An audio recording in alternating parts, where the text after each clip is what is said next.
LSSൽ ഒരു ക്വസ്റ്റ്യൻ ആണ്. ഒരു കലണ്ടറിലെ 3 ആഴ്ചകളിലെ ചില ഡേറ്റുകൾ നമുക്ക് നൽകിയിട്ടുണ്ട്. ഈ സംഖ്യകളുടെ തുക കണ്ടുപിടിക്കുക എന്നുള്ളത്.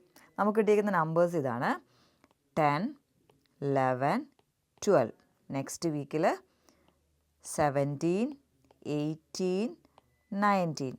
നെക്സ്റ്റ് വീക്കിൽ 24, 25, 26. നമുക്ക് തുക കണ്ടുപിടിക്കേണ്ടത് ഇത്രയും നമ്പേഴ്സ്, അതായത് ഈ 9 നമ്പേഴ്സിൻ്റെ സമ്മാണ് നമുക്ക് കണ്ടുപിടിക്കേണ്ടത്. നമുക്ക് എളുപ്പ രീതിയിൽ എങ്ങനെ കണ്ടുപിടിക്കാൻ നോക്കുന്നത്, ഇവിടെ നമ്മൾ ചെയ്യേണ്ടത് ഇത്രയേ ഉള്ളൂ. ഏറ്റവും സെൻറ്ററിൽ വരുന്ന നമ്പർ 18. 18 ഇൻറ്റു എത്ര നമ്പേഴ്സാണ് ഇവിടെ ഉള്ളത്? ടോട്ടൽ നമ്പേഴ്സ് എത്രയാണ്? 9. 18 ഇൻറ്റു 9 ചെയ്ത് കഴിഞ്ഞാൽ നമുക്ക് ഇത്രയും നമ്പേഴ്സിൻ്റെ സമ്മ് നമുക്ക് കിട്ടും. സോ 18 ഇൻറ്റു 9 എന്ന് പറഞ്ഞു കഴിഞ്ഞാൽ 162 ആണ് ആൻസർ. അപ്പോൾ നമ്മുടെ ആൻസർ എത്രയാണ്? 162. അപ്പോൾ സിമ്പിളായിട്ട് സമ്മ് കണ്ടുപിടിക്കാൻ പഠിച്ചില്ലേ?